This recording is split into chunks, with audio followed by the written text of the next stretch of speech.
surround me with a song of deliverance from my enemies, till all my fears have gone. I'm no longer a slave to fear. I am a child of God. I'm no longer a slave to fear. I am a child of God.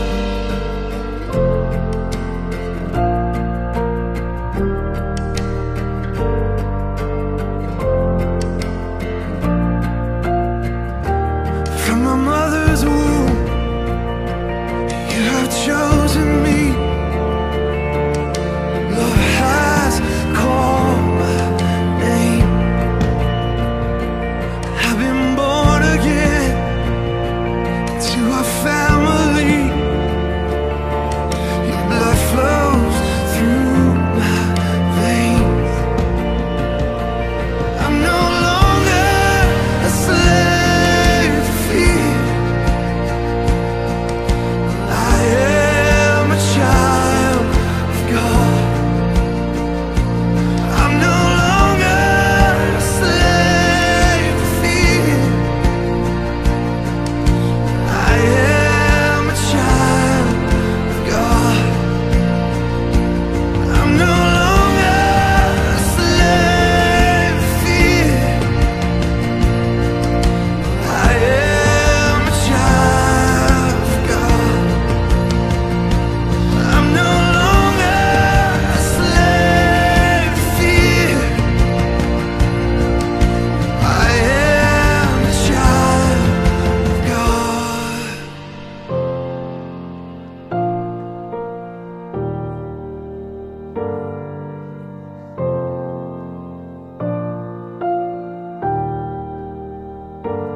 I am surrounded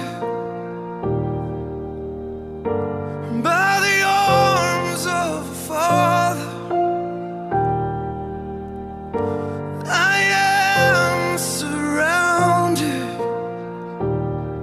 by songs of deliverance.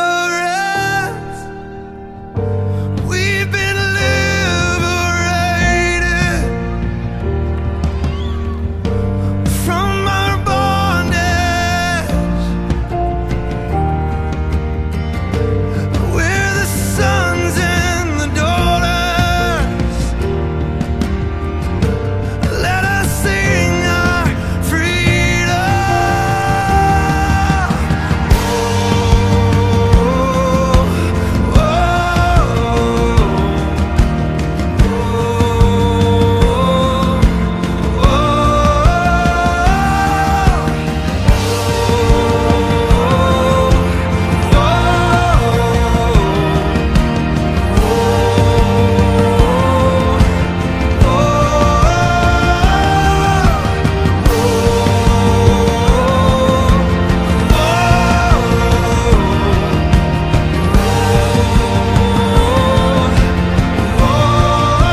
longer a slave to fear. I am a child of God. I'm no longer a slave to fear. I am a child of God.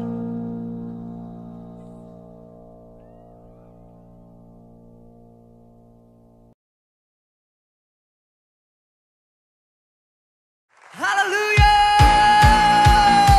Woo!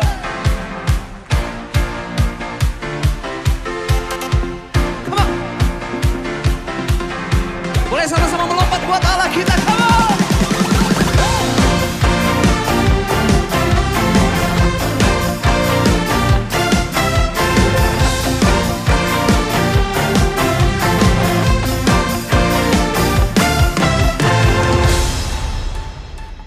Kau yang hidup di dalamku, menjadikanku lebih dari pemenang. Seluruh bumi tinggikan namamu, menyatakan kebesaran dan keagunganmu. Yesus, Tuhanku pemenang, Raja segala raja, perbuatanmu ajaib dan perkasa. Kaulah Tuhanku yang hebat, kuasa iblis dikalahkan, surga bumi bersorak. Haleluya. Boleh bersama-sama katakan, Tuhan, Engkau Allah yang hidup di dalamku.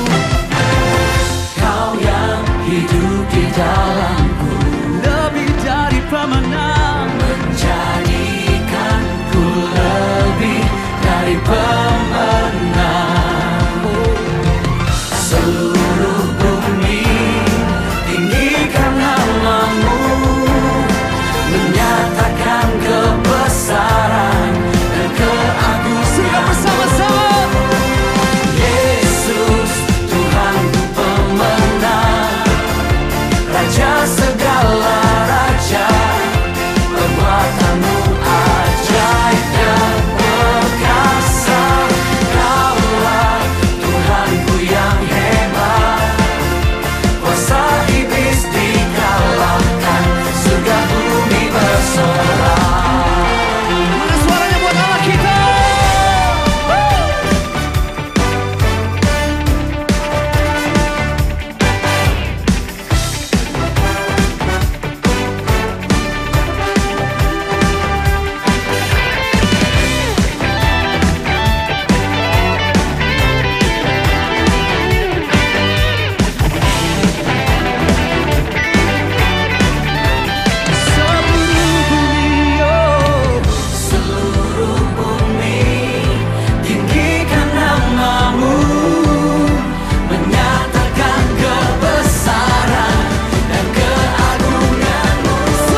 tertuju padamu.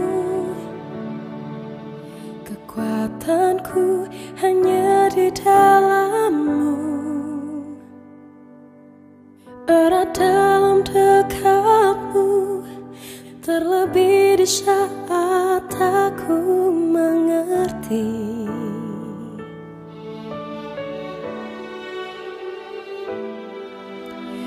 Pilih untuk tetap percaya, ku pilih untuk tetap menyembah-Mu. Kau pernah menolongku, Kau punya 1000 cara untuk angkatku.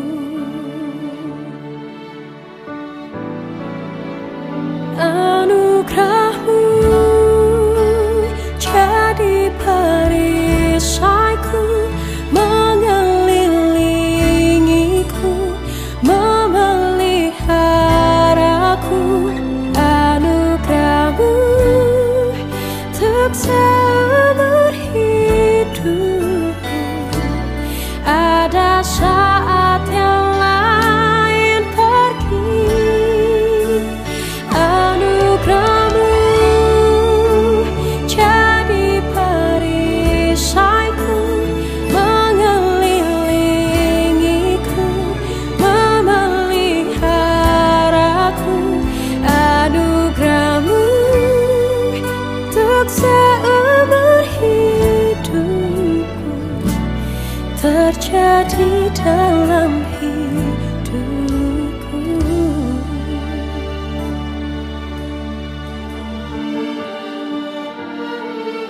Ku pilih untuk tetap percaya, ku pilih untuk tetap menyembah-Mu. Kau pernah menolongku, Kau punya 1000 cara untuk angkatku.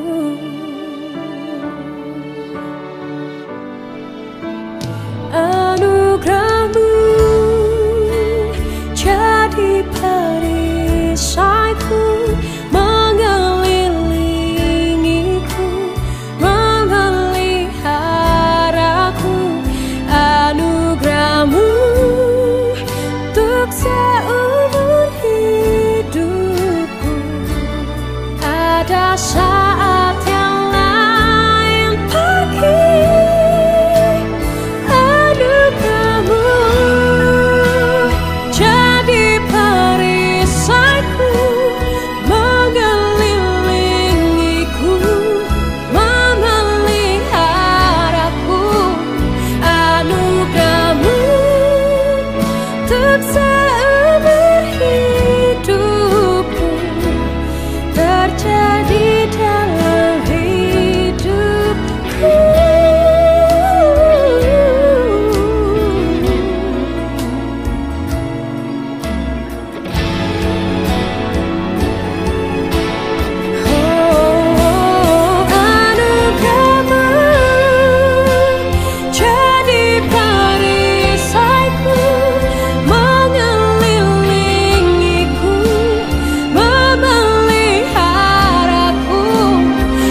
Meskipun tak ku mengerti apa yang ku alami, namun ku yakin Tuhan punya rancangan terbaik. Pertolonganku datang darimu, Yesus yang ku percaya. Yang tak mungkin bagiku, semua mungkin bagimu. Hanya Engkaulah jawaban hidupku. Yang tak pernah ku lihat dan tak pernah ku pikirkan, itu yang Kau sediakan bagiku.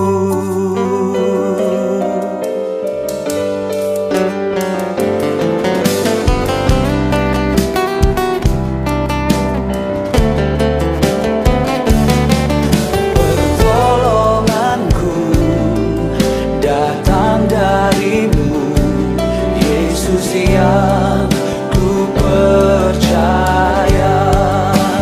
Yang tak mungkin bagiku, semua mungkin bagimu.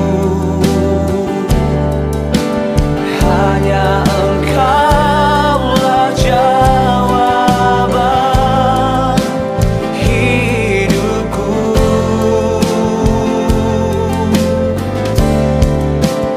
Yang tak pernah ku lihat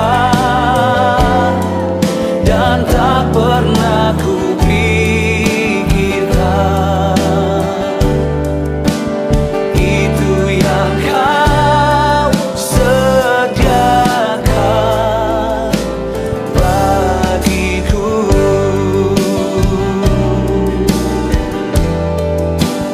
Itu yang Kau sediakan bagiku.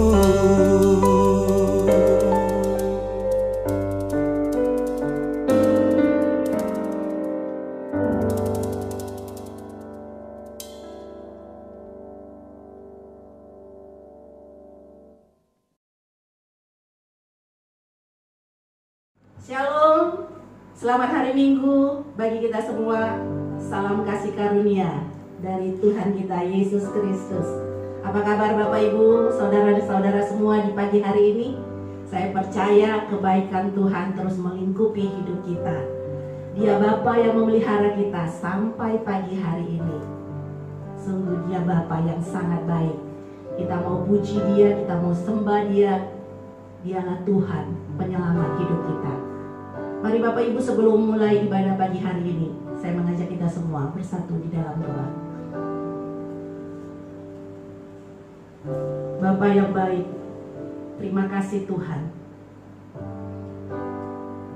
Pagi hari ini kami sudah mempersiapkan diri kami, hati kami, untuk datang beribadah di hadapan-Mu.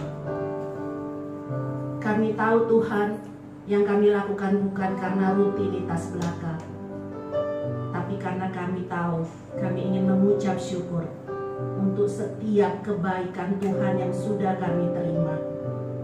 Hari ini kami boleh melangkah, hari ini kami boleh menggerakkan tubuh kami, dan hari ini kami boleh bernafas. Itu semua karena kebaikan Tuhan. Terima kasih Bapa buat hal-hal baik yang sudah Tuhan rancangkan dalam hidup kami. Karena kami tahu Engkau Bapa yang baik, Engkau tidak pernah merancangkan malapetaka buat hidup kami. Segala hal yang terjadi, Engkau tahu Bapa. Engkau peduli atas hidup kami. Dan Engkau mau kami menjadi anak-anak-Mu yang berkelimpahan di dalam-Mu Tuhan. Terima kasih Yesus. Terima kasih Tuhan. Kami mau masuk dalam ibadah syukur kami pagi hari ini. Kami mulai di dalam nama Tuhan Yesus Kristus. Haleluya. Amin. Bapak Ibu, saya akan membacakan sebuah firman Tuhan yang terambil dari kitab Roma pasal 8 ayat 28 sampai 30. Demikian firman Tuhan. Kita tahu sekarang bahwa Allah turut bekerja dalam segala sesuatu untuk mendatangkan kebaikan bagi mereka yang mengasihi Dia, yaitu bagi mereka yang terpanggil sesuai dengan rencana Allah. Sebab semua orang yang dipilihnya dari semula, mereka juga ditentukannya dari semula untuk menjadi serupa dengan gambaran anaknya, supaya ia, anaknya itu, menjadi yang sulung di antara banyak saudara. Dan mereka yang ditentukannya dari semula, mereka juga dipanggilnya. Dan mereka yang dipanggilnya, mereka itu juga dibenarkannya. Dan mereka yang dibenarkannya, mereka itu juga dimuliakannya. Amin. Haleluya.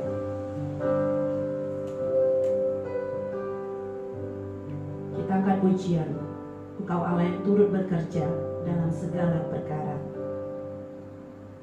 Allah turut bekerja dalam segala perkara.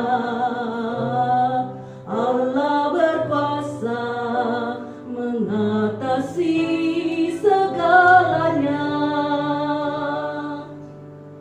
Yesus sanggup atasi semua masalahmu.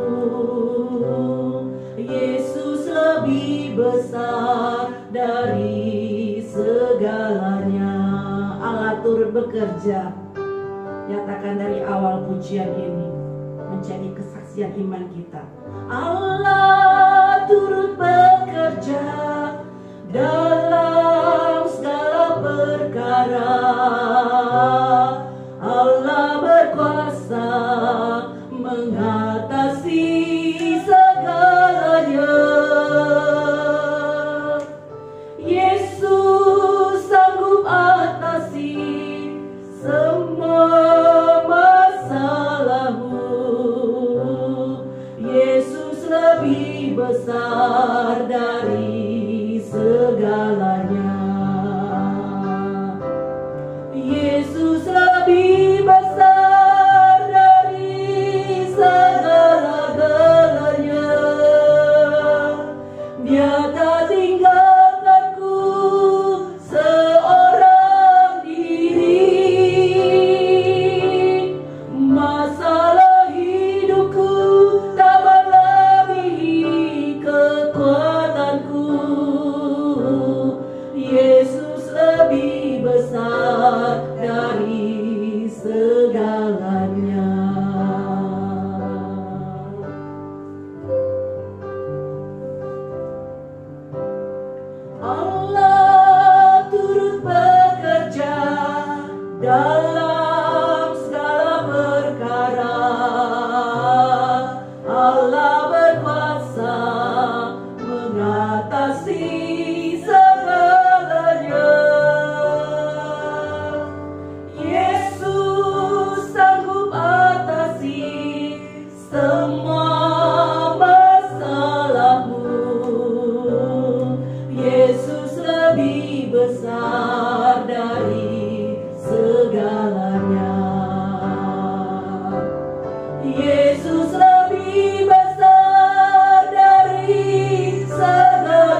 besar dari segalanya.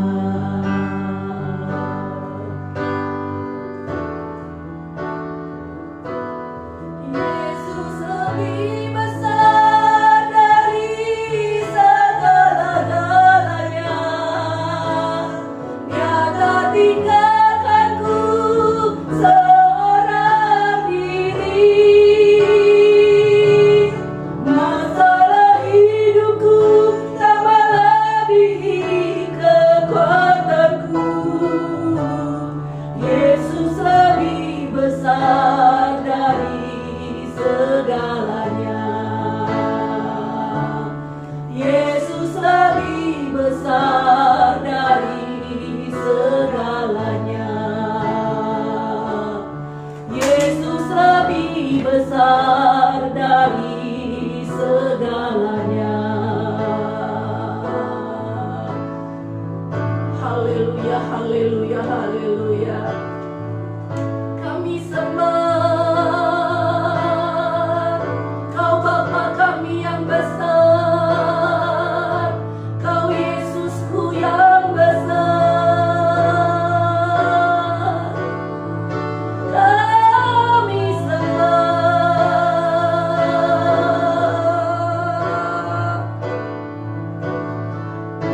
Terima kasih Yesus. Terima kasih Tuhan. Firman-Mu berkata, Kau turut bekerja di dalam segala hal untuk mendatangkan kebaikan dalam hidup kami. Terima kasih Tuhan, Kau yang sudah memanggil kami, Kau yang sudah membenarkan kami, Kau yang sudah memuliakan kami. Kami anak-anak kebenaran-Mu Bapa.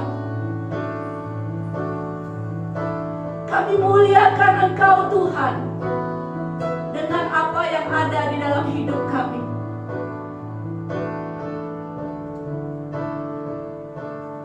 Karena kami tahu kami hidup untuk memuliakan nama-Mu Tuhan. Terima kasih Yesus. Oh, terima kasih Yesus.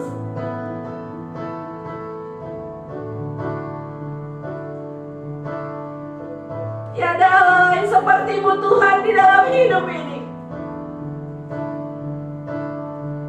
Kami menyembah-Mu. Kami menyembah-Mu Tuhan.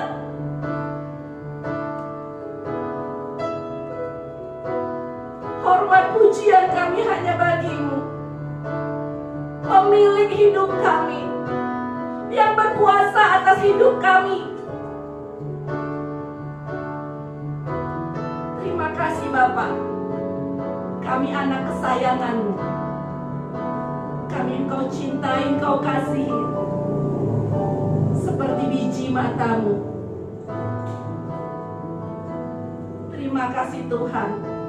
Biarlah firman yang kami dengar sehari lepas sehari adalah firman yang mengingatkan kami akan kasih-Mu Bapa, akan Bapa kami yang baik, akan Bapa kami yang menyediakan buat kami. Terima kasih Yesus. Terima kasih Tuhan. Ajaib Engkau Tuhan. Dahsyat perbuatan-Mu di dalam hidup keluarga kami, pribadi lepas pribadi. Biarlah bibir kami, mulut kami selalu mengucapkan kebaikan-kebaikan yang sudah Tuhan buat dalam hidup kami.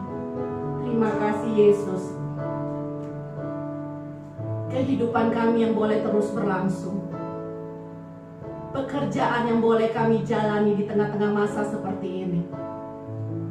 Sungguh jikalau bukan karena campur tangan Tuhan, kami tidak mampu Bapa. Kami ada di dalam-Mu Tuhan, dan Engkau ada di dalam kami. Engkaulah yang menggerakkan kami untuk mengerjakan hal-hal yang besar. Dan kami tahu semuanya untuk kemuliaan nama Tuhan. Terima kasih Yesus. Terima kasih Tuhan. Engkau lebih besar. Yesus lebih besar dari segala-galanya. Dia tak tinggalkanku seorang diri. Masalah hidupku tak melebihi kekuatanku. Yesus lebih besar dari segalanya. Yesus lebih besar dari segala-galanya. Amin, amin Tuhan. Dia tak tinggalkanku. Yes. Seorang diri. Kau akan pernah tinggalkan kami seorang diri Tuhan.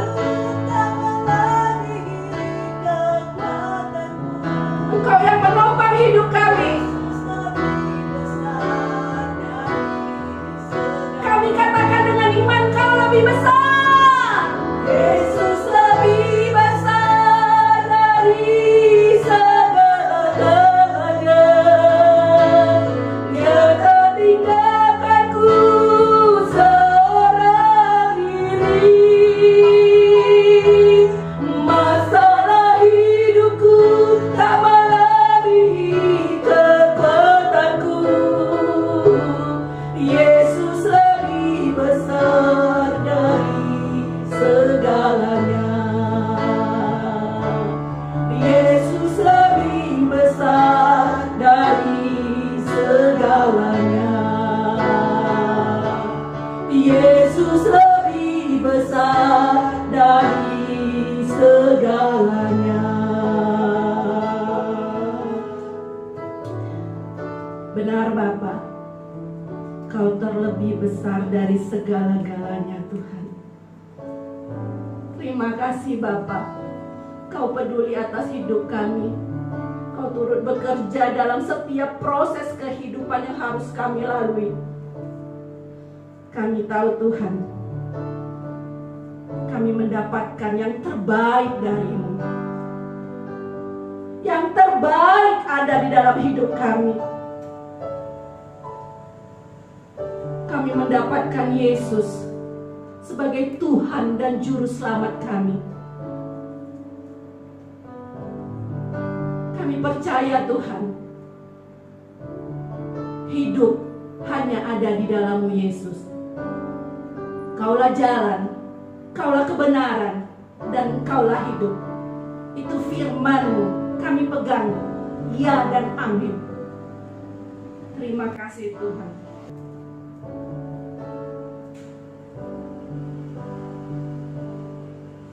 Aku percaya ku dapatkan yang terbaik. Aku percaya ku dapatkan dalam hidupku. Aku percaya ku dapatkan yang terbaik,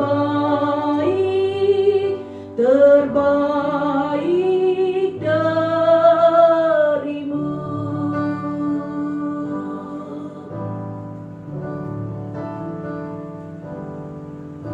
Aku percaya ku dapatkan yang terbaik. Aku percaya ku dapatkan dalam hidupku. Aku percaya ku dapatkan yang terbaik, terbaik darimu. Ku puji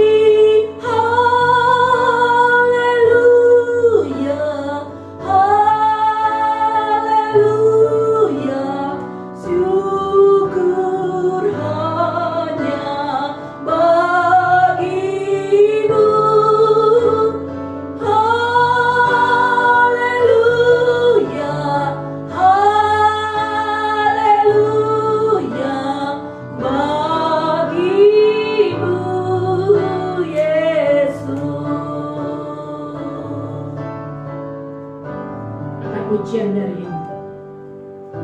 Aku percaya ku dapatkan yang terbaik.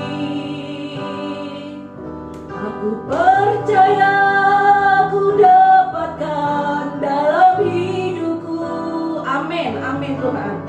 Aku percaya ku dapatkan yang terbaik,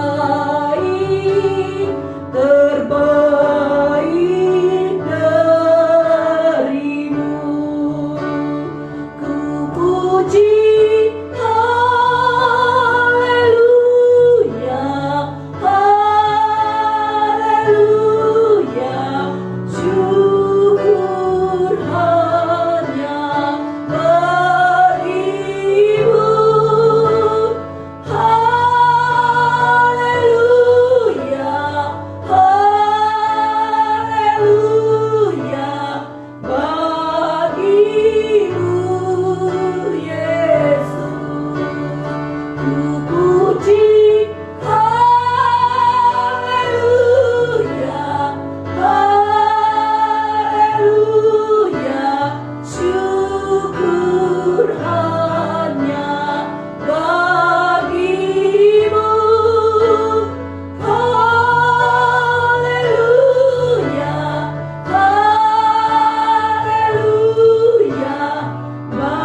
Bagimu Yesus.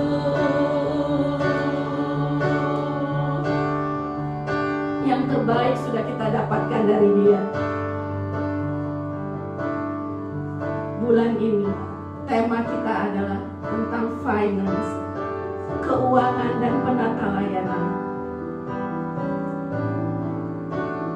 Benih yang kita tabur, benih itu berasal dari Bapa. Dan ketika Bapa menggerakkan kita untuk menabur, Bapa juga memastikan kita punya roti untuk dimakan. Kita tidak akan kekurangan. Haleluya, haleluya. Puji haleluya, haleluya. Syukur hanya bagimu. Haleluya, haleluya. Bagimu Yesus. Ku puji haleluya, haleluya. Syukur hanya bagimu. Haleluya, haleluya. Bagimu Yesus. Bagimu Yesus. Bagimu Yesus. Terima kasih Bapa. Haleluya, haleluya, haleluya. Kemuliaan hanya bagimu Tuhan. Syukur kami naikkan hanya kepadamu Bapa. Terima kasih Tuhan. Kau berikan kami kesempatan untuk hidup. Dan Kau berikan kami kesempatan untuk menabur. Kau mengajari kami, memberitahukan kami lewat firman-Mu. Benih yang kami tabur itu berasal daripada Tuhan. Dan ketika kami menabur, kami tidak akan kekurangan. Haleluya, haleluya. Kami tahu Engkau Bapa yang mencukupkan, Engkau Bapa yang melimpahkan segalanya, kebajikan dalam hidup kami.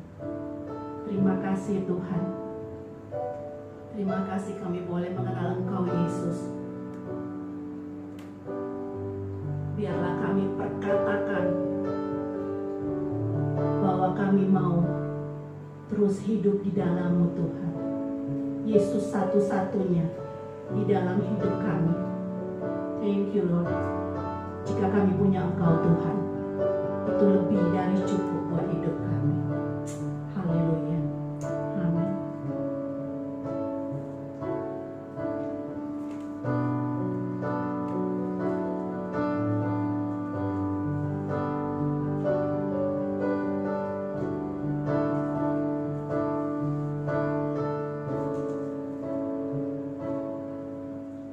Christ is my reward and all of my devotion.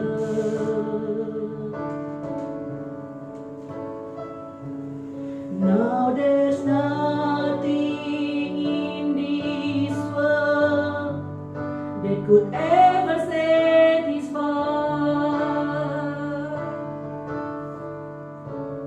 To every trial, my soul will see no turning back. I've been set free. Christ is enough for me. Christ is enough for me. Everything I need is in you.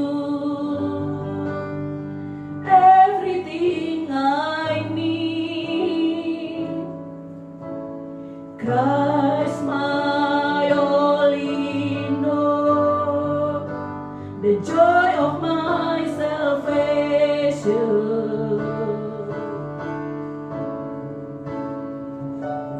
And this hope will never fail. Heaven is our home.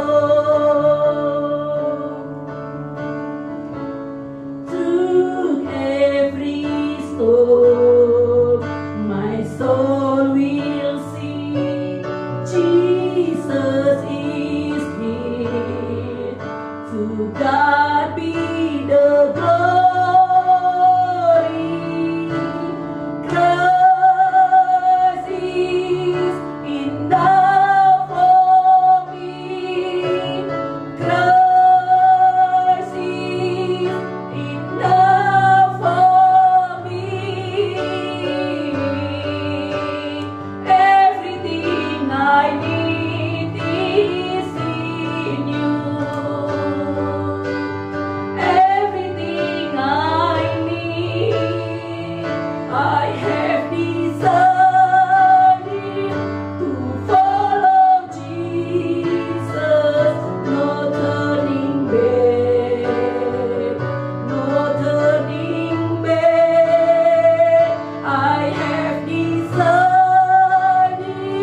to follow Jesus. No turning back, no turning back. The cross before me, the world behind me. No turning back, no turning back. The cross before me, the world behind me. No turning back, no turning back.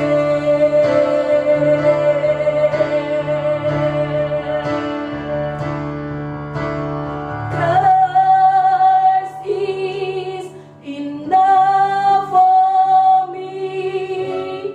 Christ is enough for me. Everything I need is in you. Everything I need.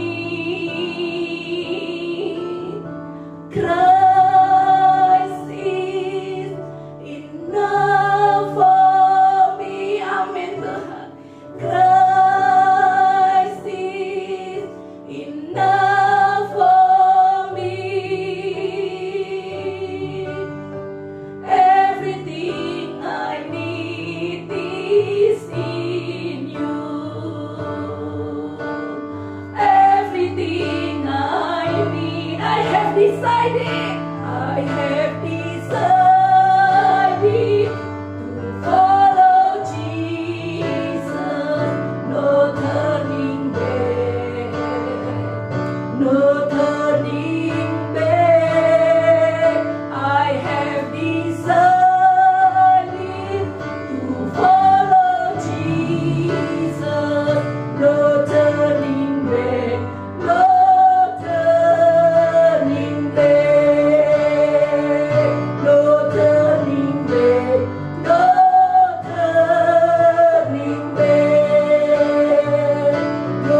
Amin Tuhan, ini pengakuan iman kami. Kami mau tetap terus mengikut Engkau Tuhan. Salib ada di depan kami, dunia di belakang kami. Engkaulah yang memegang tangan kami, sehingga kami akan terus ada di dalam-Mu Tuhan, bersama-sama dengan Engkau Tuhan. Terima kasih Bapa, terima kasih Yesus, Tuhan dan Juru Selamat kami. Haleluya, amin. Baik Bapak Ibu, kita mau persiapkan hati kita untuk diisi oleh kebenaran firman Tuhan. Tapi sebelum firman Tuhan ditaburkan, kita mau persiapkan hati kita untuk menerima perjamuan kudus. Pujian ini mengatakan, ajaib Engkau Yesus, ajaib kasih-Mu, yang Kau nyatakan di sepanjang hidupku. Dari segalanya yang Kau janjikan, telah Kau genapi bagiku.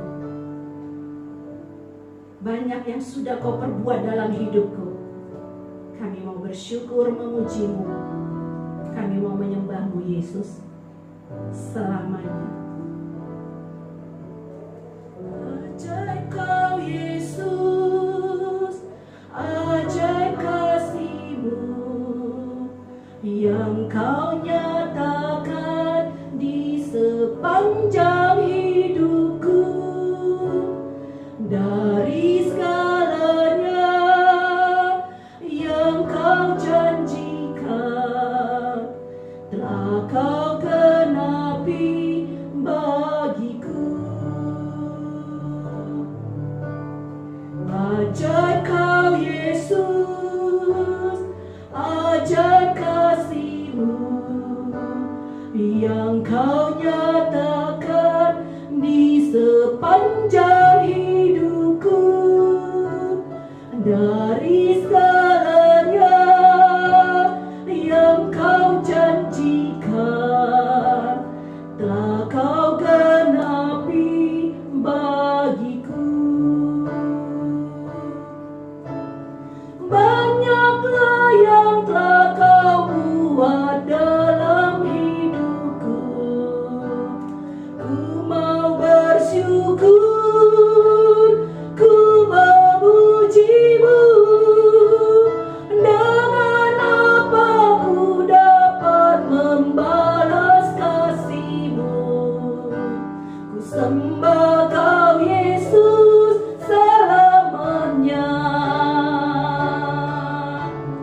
Banyaklah yang telah Kau buat dalam hidupku. Ku mau bersyukur, ku memuji-Mu. Dengan apa ku dapat membalas kasih-Mu? Ku sembah Kau Yesus selamanya. Benar Tuhan, ajaib Engkau Tuhan, ajaib kasih-Mu Yesus. Putra-Mu tunggal, satu-satunya Bapa, Kau berikan buat hidup kami, untuk menebus dosa-dosa kami, mengangkat kami dari lembah yang dalam. Kau mendudukkan kami di sebelah kanan Allah Bapa. Tiada hal yang perlu kami takutkan Tuhan, ketika kami menjalani kehidupan ini. Banyak hal sudah terjadi dalam hidup ini Tuhan. Banyak hal yang Kau buat dalam hidup kami. Tapi kami mau tetap berkata, Kau baik Bapa. Kami mau bersyukur. Kami mau terus memuji-Mu Tuhan. Kami mau menyembah Kau Yesus. Allah kami yang ajaib, yang dahsyat, yang kuasa atas hidup kami. Amin. Dengan apa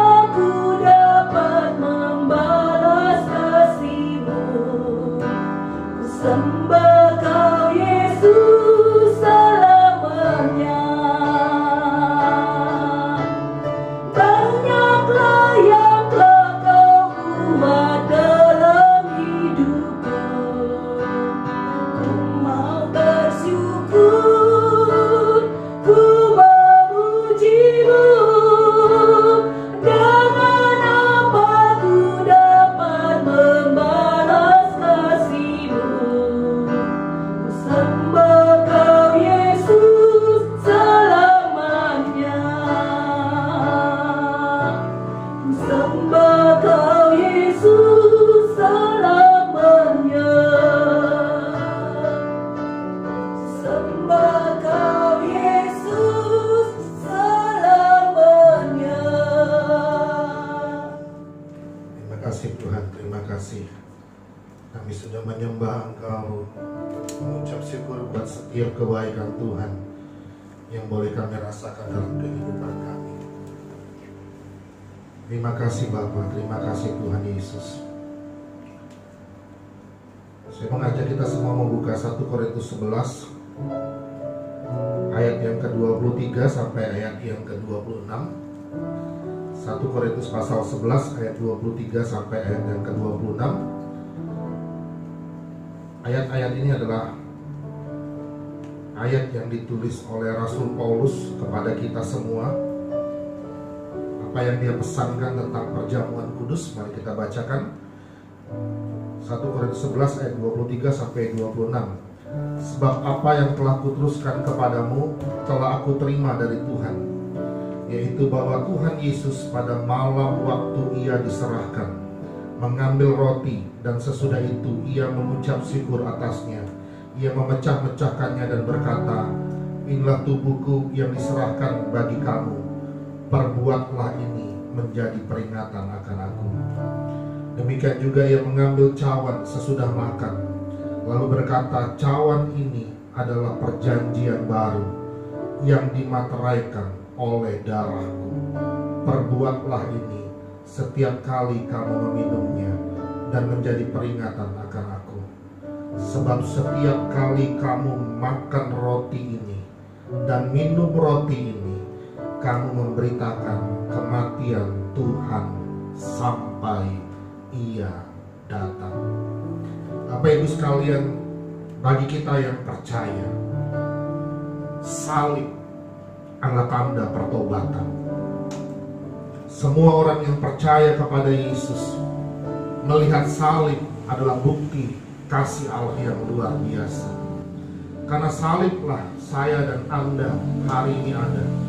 Karena saliblah kita memperoleh kehidupan. Karena Yesus mati di atas kayu salib, maka kita memperoleh kehidupan yang kekal hari-hari ini. Salib bukanlah simbol kematian, tapi salib adalah simbol kehidupan bagi yang percaya kepada Dia. Kita memperingati perjamuan kudus. Kita melakukan perjamuan kudus. Tandanya kita memperingati apa yang sudah Yesus kerjakan di atas kayu salib. Dia mengerjakan itu semua supaya saya dan Anda hari-hari ini memperoleh hidup yang kekal itu. Sekali lagi, salib bukanlah tanda kematian, bukanlah simbol kematian. Salib adalah simbol pertobatan. Tanda saya dan Anda sudah memperoleh kehidupan yang kekal itu di dalam Dia. Waktu roti itu diadon, roti itu dibanting, dipukul, dipadatkan. Bukankah itu yang dialami Yesus sampai Dia naik ke atas kayu salib? Dia dipukul, dia dicambuk, dia jatuh sana sini, dia harus ditikam, ditombak, dipaku, dimahkotai duri. Itulah roti yang kita makan, tubuh Kristus yang hidup itu, hidup untuk kita selama-lamanya. Mari kita menyembah Dia. Terima kasih Tuhan. Dan waktu darah itu dicurahkan, darah itu adalah tanda kekudusan. Darah itu adalah tanda kesucian. Kita dikuduskan, disucikan oleh darah Yesus. Anggur ini menjadi sebuah anggur yang manis, yang mahal nilainya. Anggur ini harus diperas, diinjak-injak, difermentasi, sehingga menghasilkan anggur yang mahal. Bahkan itu bertahun-tahun sampai berpuluh-puluh tahun sampai menghasilkan anggur yang sangat manis. Darah Yesus yang tercurah itu adalah anggur buat kita. Anggur yang dicurahkan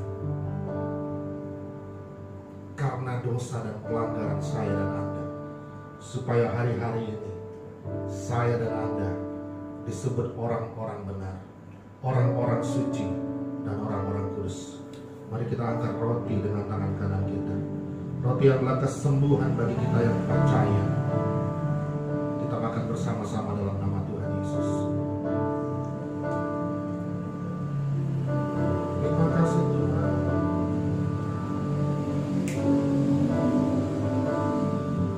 Terima kasih Yesus. Dan sekarang mari kita angkat cawan minuman anggur ini. Inilah darah Yesus, darah yang tercurah bagi saya dan Anda. Cawan ini adalah perjanjian baru yang dimateraikan oleh darahku. Perbuatlah ini setiap kali kamu meminumnya, menjadi peringatan akan aku. Mari kita minum bersama-sama dalam nama Tuhan Yesus. Terima kasih Tuhan. Terima kasih Yesus. Terima kasih Roh Kudus. Kami sudah diberkati lewat perjamuan kudus ini Tuhan.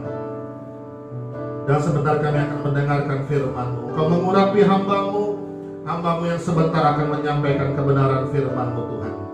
Bicaralah buat hati kami, buat pikiran kami, supaya kami dimenangkan oleh kebenaran firman-Mu. Roh Kudus-Mu membuat kami mengerti apa yang Kau rencanakan dalam kehidupan ini, hari-hari ini Tuhan. Terima kasih Bapa, di dalam nama Yesus kami berdoa dan mengucap syukur. Mari semua yang percaya katakan amin. Bapak Ibu sekalian, kita siang ini akan dilayani oleh Pastor Olivia dari AGF Medan, dan kita akan menikmati firman Tuhan. Selamat menikmati firman Tuhan. Shalom Bapak Ibu di GKIP International Grace Church Palembang. Saya senang sekali punya kesempatan untuk bisa berbagi kebenaran firman Tuhan dengan Bapak dan Ibu. Dan saya harapkan kebenaran firman Tuhan hari ini boleh memberkati serta menguatkan kita semua.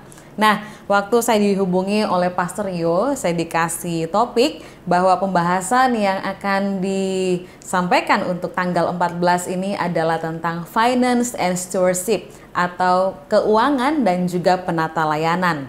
Nah, Bapak Ibu, kalau bicara mengenai keuangan, itu adalah satu hal yang sensitif ya.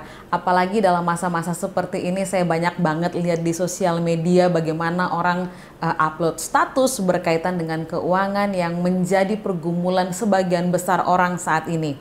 Oleh karena itu saya harapkan lewat kebenaran firman Tuhan hari ini kita boleh dikuatkan dan kita mempunyai satu penyegaran bagaimana kita memandang keuangan dari sudut firman Tuhan.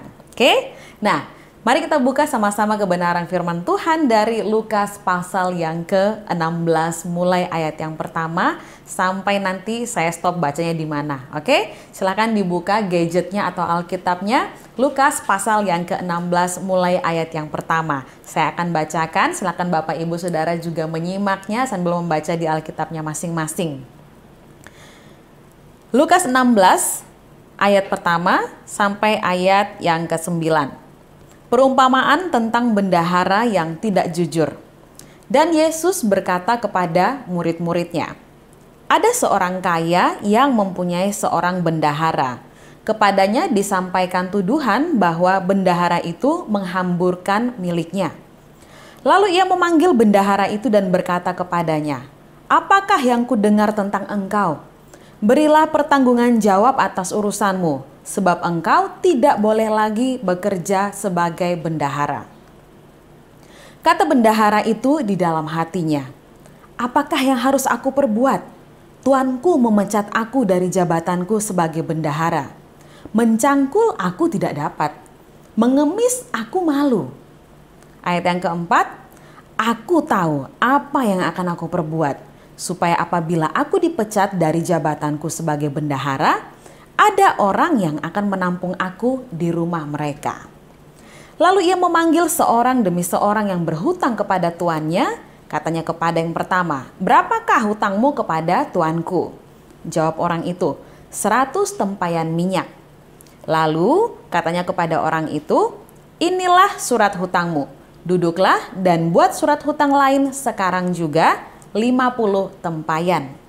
Ayat yang ketujuh, kemudian ia berkata kepada yang kedua, "Dan berapakah hutangmu?"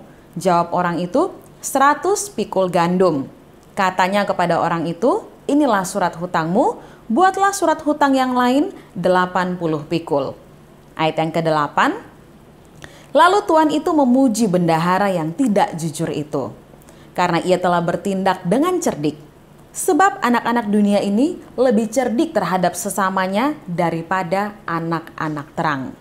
Dan aku berkata kepadamu, ikatlah persahabatan dengan mempergunakan mamon yang tidak jujur, supaya jika mamon itu tidak dapat menolong lagi, kamu diterima di dalam kemah abadi. Nah, saya percaya banyak dari kita yang sudah membaca kisah ini berkali-kali. Dan mungkin setiap kita juga mempunyai interpretasi atau pemahaman masing-masing.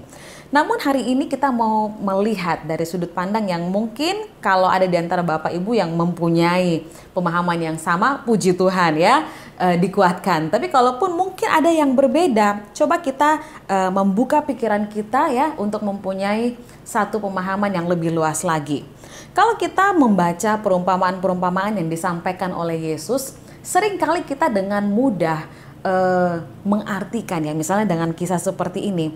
Banyak orang yang saya tanya, waktu membaca perumpamaan tentang bendahara yang tidak jujur ini, rata-rata orang menginterpretasikan bahwa Tuhan ini adalah atau menggambarkan tentang Tuhan, tentang Bapa di surga. Kemudian bendahara yang tidak jujur ini adalah kita, manusia. Permasalahannya yang timbul adalah kalau seandainya Tuhan ini adalah benar menggambarkan tentang Tuhan kita, tentang Bapa di surga, maka timbul satu pertanyaan yang lain. Dia tahu bendaharanya tidak jujur. Dia tahu bahwa bendaharanya ini menipu. Kenapa? Karena dia memalsukan surat hutang. Ada diskonan tadi ya, ada yang 100 diturunkan jadi 50, ada yang 100 diturunkan jadi 80, dan itu dilakukan untuk keuntungannya. Kenapa? Karena si bendahara ini tahu bahwa dia lagi terancam PHK. Bahkan udah di PHK ya, karena si tuannya ini bilang, "Saya dengar keluhan tentang kamu, bagaimana ini kasih pertanggungjawaban kamu, karena kamu nggak akan lagi bekerja sebagai bendahara." Jadi si tuan ini tahu apa yang dilakukan oleh bendahara ini. Jadi dia sudah melakukan penipuan, dia menggelapkan data gitu kan. Tapi yang heran adalah kalau kita melihat di ayat yang ke-8 tadi, lalu tuan itu memuji bendahara yang tidak jujur itu. Nah, waktu saya membaca bagian ini, saya bertanya-tanya saudara, kalau memang tuan ini menggambarkan Tuhan yang sempurna, kok kayaknya nggak cocok ya? Karena saya tidak percaya bahwa waktu Yesus menceritakan satu perumpamaan, dia menurunkan satu standar untuk menggambarkan Bapanya. Tidak mungkin waktu dia mau menggambarkan Bapa di surga, kemudian dia mengambil figur seorang tuan yang kompromi dengan dosa. Karena di dalam kisah ini, si tuan ini tahu bahwa bendaharanya tidak jujur, tapi kok dipuji dengan ketidakjujurannya itu. Nah, ini buat saya kayaknya nggak cocok ya kalau Tuhan Yesus itu memakai gambaran figur sang tuan ini yang sepertinya kompromi dengan ketidakjujuran. Karena kalau kita melihat dalam perumpamaan-perumpamaan yang lain, kayaknya semua penggambarannya sempurna, tidak ada yang menurunkan salah satu sisi tentang Tuhan. Tetap gambaran yang sempurna sampai pada perumpamaan yang ini. Nah, saudaraku, kita perlu ingat bahwa di dalam perumpamaan ini tidak pernah dikatakan bahwa atau Tuhan Yesus menunjukkan satu indikasi bahwa Tuhan itu adalah Bapa di surga, Tuhan Sang Pencipta langit dan bumi. Tidak pernah dikatakan seperti itu. Namun pada saat ayat yang ke-9 Tuhan Yesus mengatakan, "Aku berkata kepadamu." Nah, di sini kita punya referensi yang jelas apa yang disampaikan oleh Tuhan Yesus. Nah, ini sesuatu yang sangat menarik ya. Kalau kita melihat bahwa apa yang kita miliki di dalam dunia ini sesungguhnya bukan milik kita pribadi. Kita adalah orang-orang yang sudah menerima kasih karunia Tuhan. Kita diberkati dengan begitu melimpah. Namun memang ada kalanya saat hal-hal terjadi, saat banyak peristiwa terjadi dan membuat kita berada pada satu posisi yang tidak menguntungkan. Mungkin ada yang bergumul dengan bidang keuangan hari-hari ini.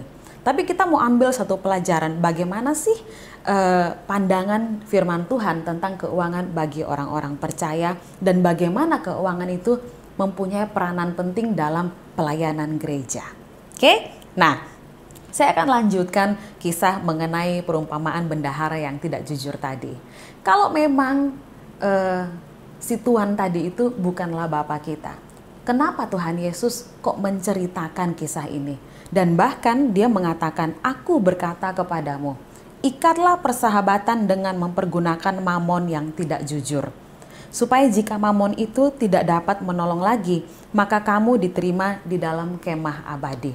Jadi sesungguhnya di dalam kisah ini ada sesuatu yang bisa kita pelajari. Saya akan bacakan dari satu versi yang lain ya, supaya kita mempunyai referensi yang lebih banyak tentang ayat yang ke-9, karena ini sangat menarik sekali. Saya akan ambil dari versi New Living Translation ya. Kalau Bapak Ibu punya boleh dibuka versi NLT ya, tulisannya NLT atau New Living Translation. Sebentar, saya buka dulu. Oke. Lukas pasal yang ke-16. Ya, oke, Lukas pasal yang ke-16 ayat yang kita langsung lihat aja ayat yang ke-9. Saya akan langsung bacakan ya bahasa Inggrisnya, kemudian saya akan terjemahkan secara literal aja. Here is the lesson. Use your worldly resources to benefit others and make friends. Ya, artinya ini pelajarannya atau ini poin yang bisa kamu pelajari. Gunakanlah sumber daya duniamu untuk memberi keuntungan pada orang lain dan untuk membina persahabatan. Lanjut. Then, when your earthly possession are gone, they will welcome you to an eternal home.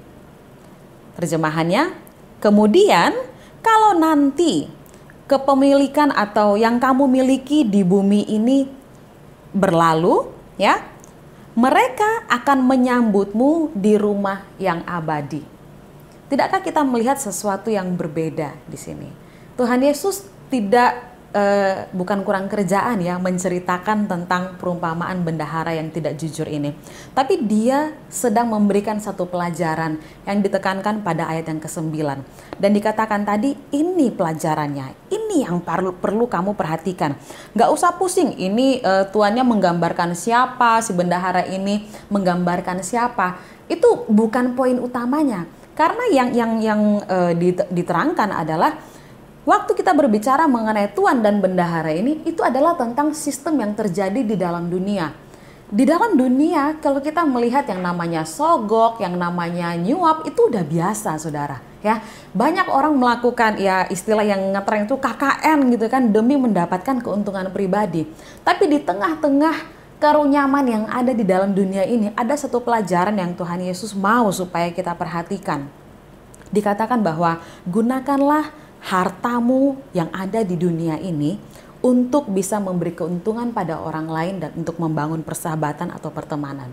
Supaya nanti saat hartamu itu tidak ada lagi atau sudah musnah, mereka akan menyambutmu di rumah yang abadi. Saya bertanya-tanya, ini maksudnya apa sih Tuhan? Karena nggak mungkin dong hanya sekedar cerita tentang satu bendahara yang tidak jujur tanpa ada maksud yang benar-benar merupakan satu poin yang penting bagi kita orang percaya. Dan waktu saya baca terjemahan dari New Living Translation itu menjadi lebih jelas. Yang Tuhan Yesus inginkan adalah, ayo kita sebagai anak-anak Tuhan, sebagai orang percaya, ya, kita mau gunakan sumber daya yang kita miliki, kita mau gunakan harta yang kita punya, kita mau gunakan apa yang kita miliki di dunia ini untuk bisa memberkati orang lain, untuk bisa membangun persahabatan dengan orang lain. Karena apa? Karena akan ada waktu saat dimana semua harta itu tidak bisa menolong kita lagi. Semua harta yang kita miliki tidak berguna lagi, tidak memberi manfaat lagi. Akan tetapi apa yang kita tabur, apa yang kita lakukan, apa yang sudah kita perbuat bagi orang lain dengan menggunakan harta yang kita miliki itu tidak sia-sia. Karena nanti saat semuanya tidak bisa menolong lagi, kita tahu bahwa di rumah yang abadi, di surga yang kekal, ada orang-orang yang akan mengucap syukur karena mereka boleh menerima buah dari pelayanan yang kita lakukan. Saudara bisa tangkap poin ini? Jadi apapun yang kita miliki, apapun yang kita kerjakan, kemampuan apapun yang ada pada diri kita yang Tuhan anugerahkan buat kita mau pakai itu, kita mau gunakan itu sebaik-baiknya untuk menjadi berkat bagi orang lain dan membangun persahabatan.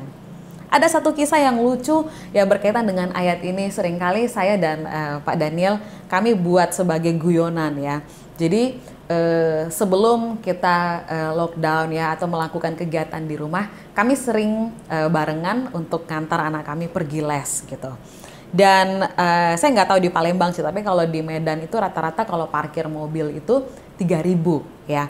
Cuman di tempat les ini ya, karena kami ke sana seminggu bisa 4-5 kali gitu kan. Karena memang di satu tempat ini anak kami belajar musik, beberapa alat musik dan juga balet di sana. Jadi kami sering ke sana gitu.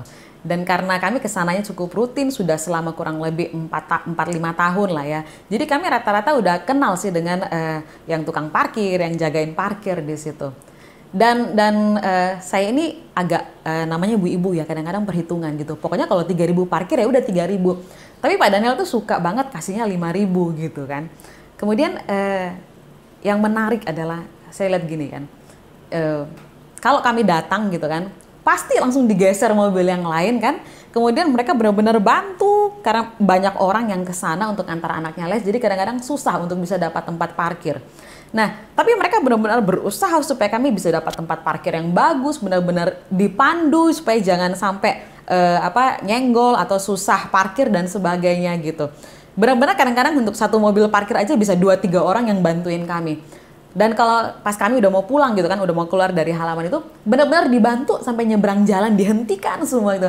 Atau kalaupun nggak kebagian parkir di halaman tempat les ini, kami harus nyebrang ya karena parkirnya di luar. Itu benar-benar dihentikan semua mobil-mobil yang lain supaya kami bisa lewat. Sepertinya ada perlakuan yang begitu istimewa gitu. Ya, padahal kayaknya buat kami biasa aja kali ya. Tapi hal-hal pertolongan-pertolongan seperti itu benar-benar berkesan buat saya. Dan kemudian kami suka bercanda ya. Jadi Pak Daniel sering bilang itulah the power of 5.000 ya. Itulah kekuatannya 5.000. Mungkin buat kita nggak ada apa-apanya ya. Mungkin 5.000 zaman sekarang itu kayaknya nilainya kecil. Tapi buat yang parkir ya, waktu kita kasih 5.000, dia happy banget saudara. Dia senang sekali gitu kan. Dan dia jadi ramah, kemudian dia nolongin kita dan sebagainya. Mungkin bagi dia adalah biar dapat 5.000 lagi kalau pas bapak ini datang nganterin anaknya. Itu dari sisi dia. Tapi dari kita sebenarnya, kita lagi menggunakan sumber daya yang ada, membina persahabatan dengan orang-orang yang ada di sekitar kita. Kita nggak tahu ke depannya ini seperti apa. Ya. Tapi kalau kita bisa punya sesuatu yang lebih, nggak ada salahnya untuk kita gunakan itu semaksimal mungkin dan kita bagikan buat orang lain, memberkati mereka, ya, memberi keuntungan buat mereka. Karena nanti ada saatnya di mana uang yang kita miliki, harta yang kita miliki, kemampuan, pengetahuan yang kita miliki itu tidak bisa menolong kita lagi. Tidak bisa membuat kita bertahan, ya. Tapi nanti kita tahu bahwa ada orang-orang yang mengucap syukur, yang merasa diberkati dengan apa yang sudah kita tabur saat kita bertemu dengan mereka di kemah abadi nanti. Kita nggak tahu, waktu nanti kita pulang ke rumah Bapa di surga, siapa yang akan kita temui di sana. Tapi yang jelas firman Tuhan katakan bahwa mereka menyambut kita karena apa yang sudah kita lakukan. Coba kita lihat kembali yang tadi dikatakan di ayat yang ke-9. Kita lihat kembali ya terjemahan atau versi bahasa Indonesianya di sana. Supaya jika mamon itu tidak dapat menolong lagi, kamu diterima di dalam kemah abadi. Ya, kalau di dalam terjemahan bahasa Inggrisnya, supaya kalau harta duniawimu itu berakhir, tidak berguna lagi, ya, atau musnah, mereka akan menyambutmu di kemah abadi. Bukankah ini satu sukacita yang luar biasa saat kita tahu bahwa apa yang kita tabur saat ini, apa yang kita lakukan saat ini, itu memberi buah. Mungkin kita tidak langsung menuainya saat ini, tapi kita tahu itu semua tidak sia-sia. Karena mungkin ada orang-orang yang diberkati lewat pelayanan kita dan kita akan bertemu dengan mereka di kemah abadi nanti. Nah, saudaraku, ini bukan berhenti hanya sampai di sini. Saya mau coba kita melihat apa yang terjadi ya berkaitan dengan keuangan dan juga kehidupan orang percaya pada masa Rasul Paulus. Kita lompat sedikit, kita lihat ke surat Rasul Paulus ya di 2 Korintus. 2 Korintus mulai ayat yang pasal yang ke-8. Ya, pasal yang ke-8 dan pasal yang ke-9. Ini sebenarnya panjang ya, satu bacaan yang panjang, tapi merupakan satu kesatuan. Jadi saya harapkan nanti mungkin setelah saudara menonton siaran ini bisa tolong dibaca sendiri pasal 8 dan pasal 9 sehingga saudara bisa lebih mengerti jalan ceritanya. Karena ini sebenarnya jelas banget sih, nggak ada hal yang terlalu rumit untuk dipahami dari pasal 8 dan pasal 9. Cuman kita jadi tahu kronologis kejadiannya seperti apa. Cuman saya mau langsung aja kita lihat di pasal yang ke-9 ya. Pasal yang ke-9 ayat yang ke-10. Tapi sebelumnya saya kasih sedikit penggambaran. Jadi ini ceritanya Rasul Paulus itu lagi mengumpulkan persembahan ya untuk pelayanan kasih ya. Dan di sini Rasul Paulus ini menggalang dana. Ya, dia dorong orang-orang atau jemaat yang ada di Korintus dan dia bilang bahwa di Makedonia mereka udah ngumpul loh. Kalian gimana? Ya, aku kirim Titus supaya membantu kalian dalam proses pengumpulan dana ini karena orang-orang di Makedonia udah gerak ini. Ya, aku nggak mau malu karena aku benar-benar bangga sama kalian. Nah, seperti itulah kira-kira yang dikatakan oleh Rasul Paulus. Kemudian dia mengirimkan Titus di sana untuk membantu pengumpulan dana pelayanan ini untuk dikirim ke Yerusalem. Ya, ini kalau kita lihat ada judulnya di pasal yang ke-9 pengumpulan uang untuk Yerusalem. Jadi kita akan langsung baca di pasal yang ke-9 ini. Saya mulai dari ayat yang ke-6 aja ya. Mulai nanti pasal 8, kemudian pasal 9 ayat 1 sampai 5 saudara bisa baca sendiri. Kita langsung lompat aja ke pasal 9 mulai ayat yang ke-6. Saya bacakan buat saudara. Memberi dengan sukacita membawa berkat, itu judulnya. Ayat ke-6, camkanlah ini, orang yang menabur sedikit akan menuai sedikit juga, dan orang yang menabur banyak akan menuai banyak juga. Hendaklah masing-masing memberikan menurut kerelaan hatinya, jangan dengan sedih hati atau karena paksaan. Sebab Allah mengasihi orang yang memberi dengan sukacita. Ayat ke-8, dan Allah sanggup melimpahkan segala kasih karunia kepada kamu, supaya kamu senantiasa berkecukupan di dalam segala sesuatu, dan malah berkelebihan di dalam pelbagai kebajikan. Nah, kita berhenti di situ dulu. Berapa banyak dari kita yang sudah membaca bagian ini, khususnya ayat yang ke-6? Ya, di sini orang yang menabur sedikit akan menuai sedikit juga, dan orang yang menabur banyak akan menuai banyak juga. Seringkali orang takut kalau baca ayat ini, karena kita selalu punya interpretasi ayat ini menggambarkan tentang kalau kita ngasih sedikit, nanti kita dapat berkat dari Tuhan juga sedikit. Tapi kalau kita ngasihnya banyak, nanti Tuhan juga memberkati kita banyak, gitu. Ya, kalau kita baca di sini adalah orang yang menabur sedikit akan menuai sedikit juga. Waktu mendengar kata menuai, selalu kita identikan dengan berkat yang kita terima dari Tuhan. Oke. Kemudian yang berikutnya, dan orang yang menabur banyak akan menuai banyak juga. Mungkin ada di antara kita yang hari-hari ini juga agak-agak takut waktu baca ayat ini. Nah, hari ini saya mau kasih kabar baik buat saudara.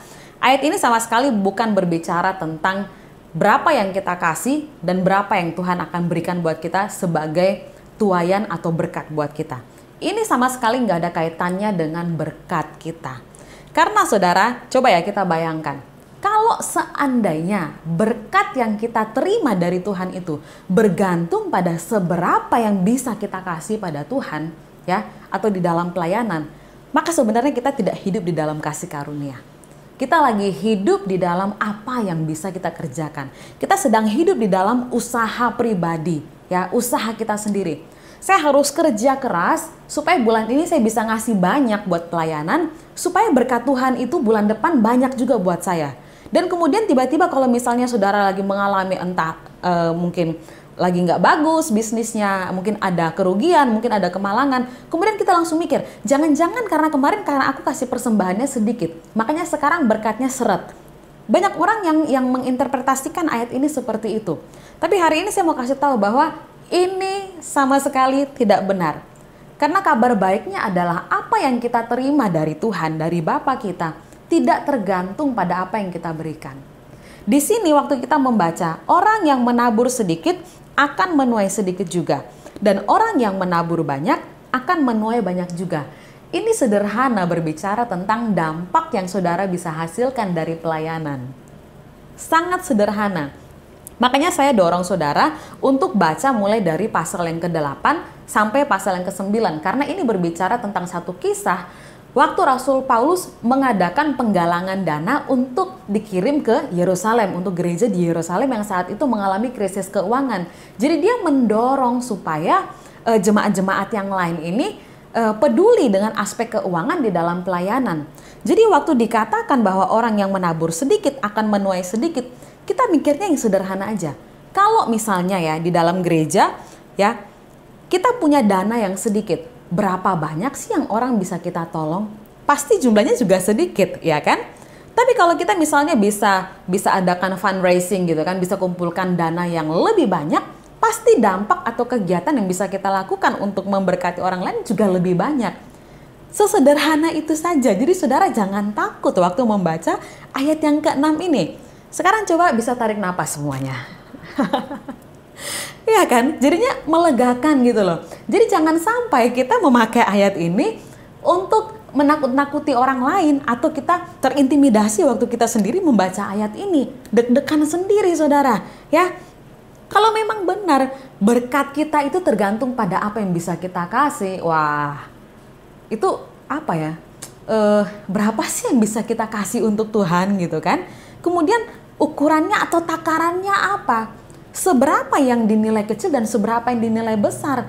Padahal dalam satu gereja aja kemampuan jemaat juga berbeda-beda. Jadi ini sama sekali jauh interpretasinya kalau kita mengaitkannya dengan berkat yang Tuhan berikan buat kita. Sama sekali tidak ada kaitannya dengan berkat. Tapi ini berbicara tentang sebagai jemaat, ya, sebagai gereja. Seberapa besar dampak yang bisa kita berikan. Karena konteks yang sedang dibicarakan oleh Rasul Paulus yang memang seperti itu. Ya, kalau kita menabur sedikit, pelayan kita juga sedikit. Waktu memang dana kita dikit, pasti cuma sedikit orang aja yang bisa kita layani. Benar ya? Ini matematika yang sangat sederhana. Tapi waktu gereja bisa menggalang dana yang lebih banyak, otomatis juga lebih banyak hal yang bisa kita lakukan untuk memberkati orang lain. Ya, saudara ingat tadi waktu kita sudah membaca di Lukas pasal yang ke-16 tadi. Ya, bahwa kita menggunakan sumber daya yang ada untuk memberkati orang lain, membangun persahabatan. Nah ini juga yang sedang terjadi dengan apa yang dilakukan oleh Rasul Paulus. Dia kemana-mana, dia selalu bangun kesadaran jemaat tentang pentingnya aspek keuangan di dalam pelayanan gereja. Oke, kita lanjut. Hendaklah masing-masing memberikan menurut kerelaan hatinya. Jangan dengan sedih hati atau karena paksaan.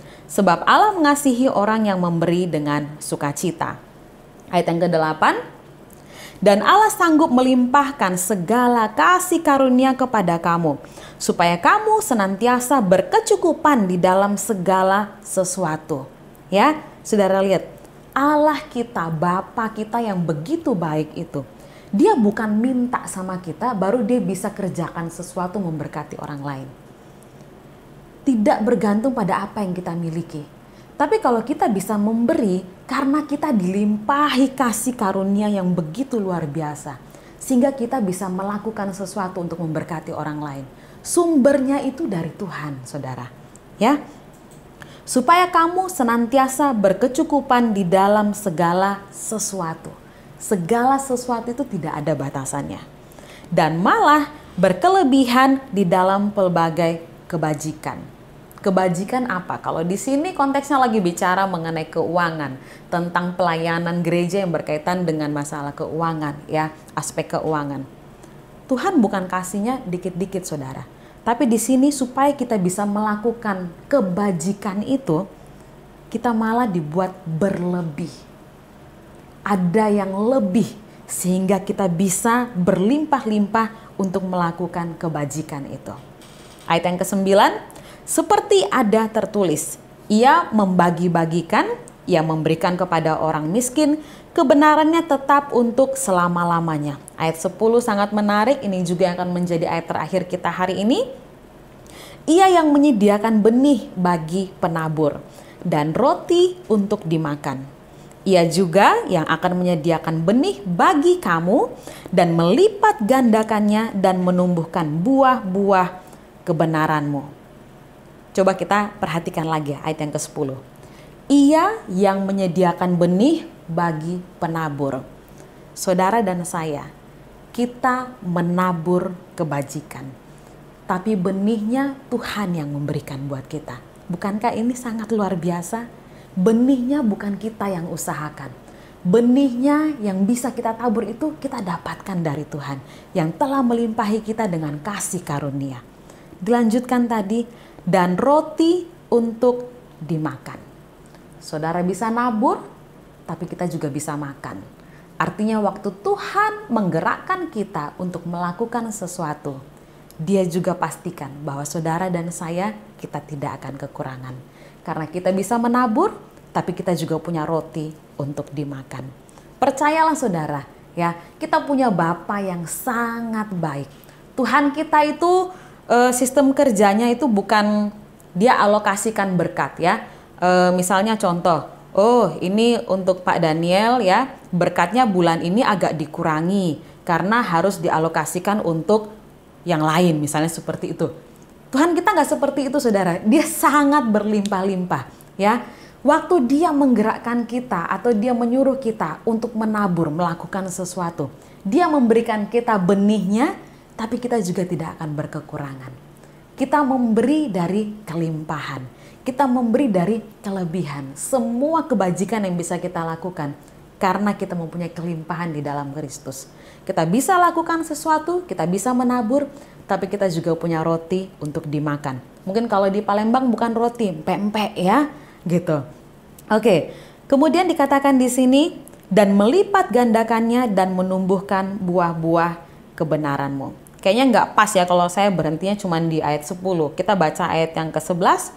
Kamu akan diperkaya dalam segala macam kemurahan hati. Bayangkan saudara, untuk murah hati pun Tuhan yang memperlengkapi kita. Tuhan yang memperkaya kita sehingga kita bisa mempunyai satu kemurahan hati. Dan lanjutannya, yang membangkitkan syukur kepada Allah oleh karena kami. Sebab pelayanan kasih yang berisi pemberian ini bukan hanya mencukupkan keperluan orang-orang kudus, tapi juga melimpahkan ucapan syukur kepada Allah. Nah saudaraku, apapun yang kita lakukan hari ini, apapun yang kita tabur hari ini, mungkin kita tidak tahu buahnya bakal seperti apa. Tapi percayalah, yang kita lakukan tidak akan sia-sia.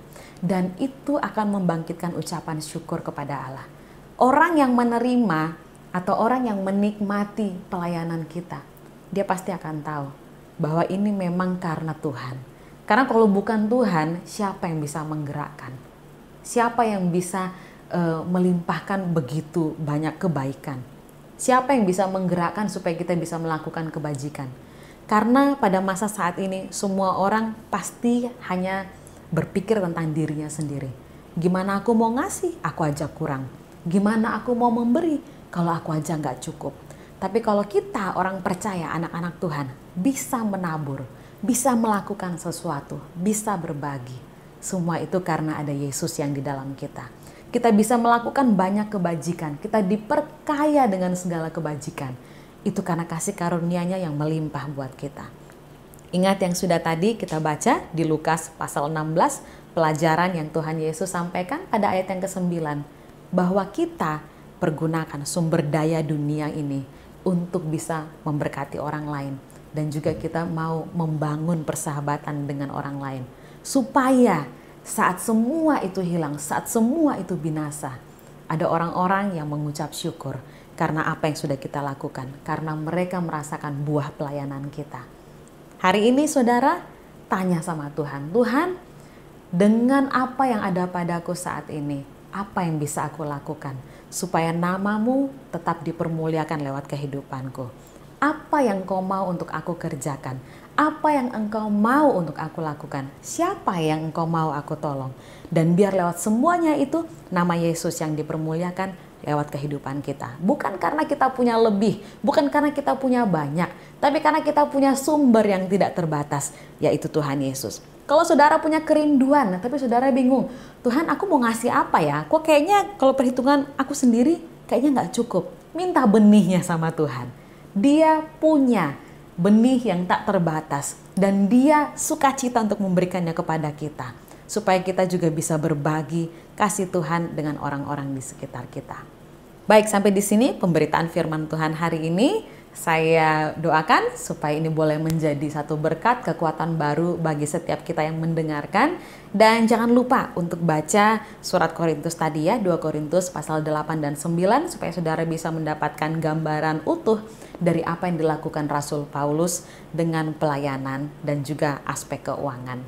Sampai jumpa, dan saya harapkan supaya firman Tuhan hari ini boleh menguatkan setiap kita untuk terus memandang pada Yesus dan tidak peduli apapun yang terjadi, kita senantiasa berharap pada Dia. Mari kita berdoa.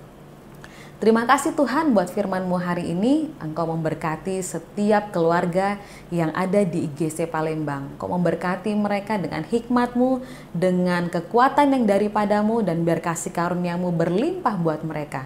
Kami mengucap syukur Tuhan dalam setiap apapun yang kami alami, di tengah-tengah situasi yang sedang kami hadapi, kami dikuatkan dengan firman Tuhan bahwa kami memiliki sumber yang tidak terbatas, yaitu Engkau sendiri. Kami bersyukur karena di dalam situasi yang kami hadapi saat ini, kami boleh dilimpahkan dengan berbagai kebajikan, kami boleh menabur dan melakukan banyak hal sehingga banyak orang boleh diberkati. Engkau memberkati setiap jemaat IGC Palembang Tuhan. Apapun yang sedang mereka alami hari-hari ini, Engkau yang lebih mengetahuinya. Tapi kami tahu Tuhan, di dalam semuanya itu Engkau turut bekerja untuk mendatangkan kebaikan bagi setiap kami. Dan Engkau memberikan kami hikmat, Engkau memberikan kami kekuatan, sehingga kami bisa melihat jalan keluar yang Tuhan sudah sediakan buat kami. Biar mata kami senantiasa tertuju kepada Yesus kami yang besar, bukan kepada masalah kami. Dan karena kami tahu Tuhan, Engkau adalah sumber bagi kami dan Engkau tidak terbatas, maka kami di dalam Engkau juga adalah orang-orang yang tidak terbatas. Kami tidak bisa dibatasi oleh apapun, baik situasi ataupun kondisi saat ini. Kami mau jalani identitas kami sebagai orang-orang yang hidup berkelimpahan di dalam Engkau. Tuntun setiap kami anak-anak-Mu Tuhan, sehingga dalam kehidupan kami memberi dampak dan terang di tengah-tengah dunia ini, dan nama-Mu dipermuliakan lewat kehidupan kami. Terima kasih banyak Bapa. Di dalam nama Tuhan Yesus kami berdoa. Amin. Sampai jumpa di lain kesempatan. Tuhan Yesus memberkati.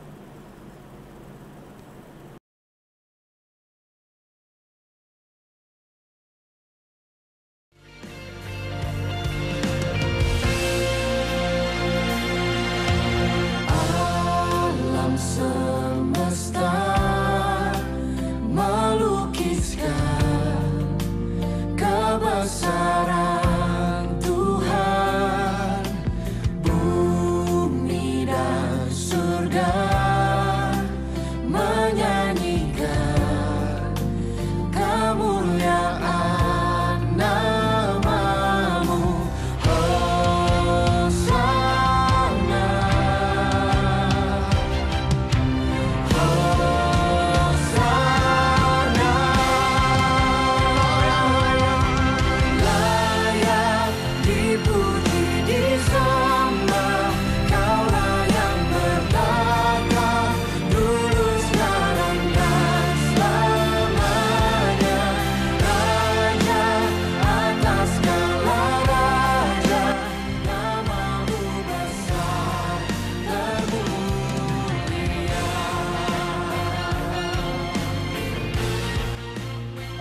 kalau menurut saya sih kita kembali ke firman saja.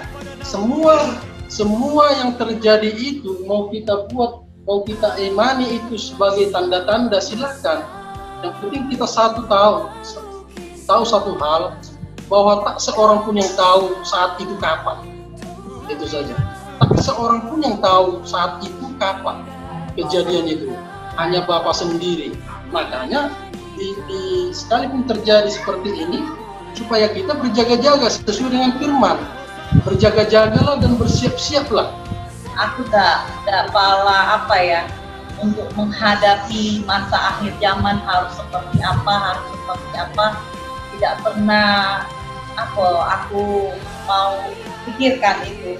Yang penting aku percaya janji-janji Tuhan, terus penyertaan Tuhan, firman Tuhan itu nyata. Di mau dunia seperti ini, mau dunia seperti itu, saya tetap melihat campur tangan Tuhan itu selalu ada, penyertaan Tuhan selalu ada. Jadi kalau aku pribadi, aku nggak perlu memusingkan akhir zaman kapan, tapi kita sebagai orang Kristen memang harus menghadapi itu. Cuman waktunya kapan, itunya kapan kita tidak ada yang tahu kan, yang tahu cuma Bapa sendiri. Tapi aku yang pegang cuma penyertaan Tuhan selalu ada. Jadi ya jalan-jalani aja, karena Tuhan terlebih dahulu menyertai kita, itu aja.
mendengarkan IGC News dan kita sudah diberkati oleh firman Tuhan. Terima kasih buat Pastor Olivia yang sudah melayani kami jemaat di IGC dan semua yang mendengarkan program ini.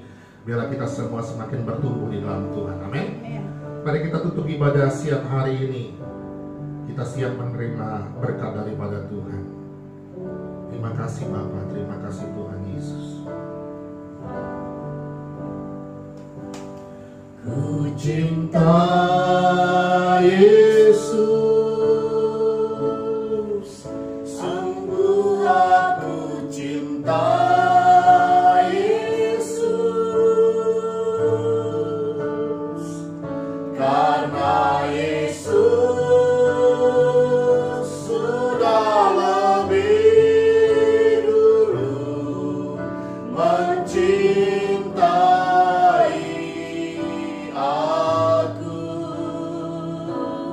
Ku cinta Yesus, sungguh aku cinta Yesus, karena Yesus sudah lebih dulu mencintai.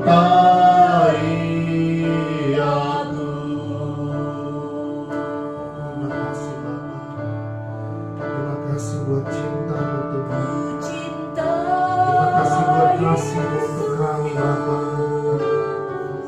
Sungguh aku cinta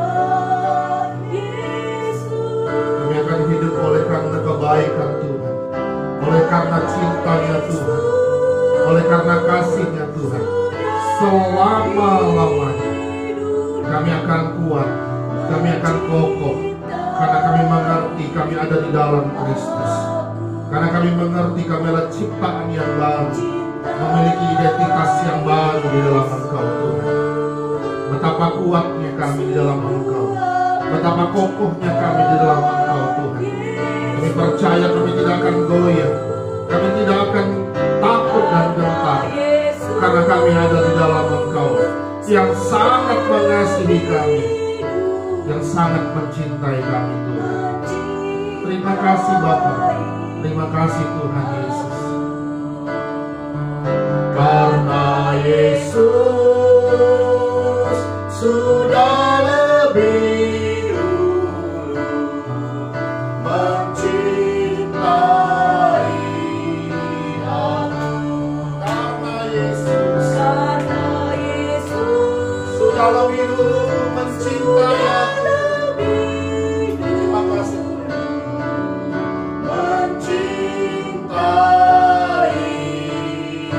aku. Dan sekarang terimalah berkat dari Allah Bapa, kasih sayang dari Tuhan kita Yesus Kristus, persekutuan Allah Roh Kudus tinggal menyertai kita semua, mulai hari ini, besok, sampai selama-lamanya. Dia datang kali yang kedua menjemput kita di awan-awan. Di dalam nama Tuhan Yesus, mari semua yang percaya katakan Amin.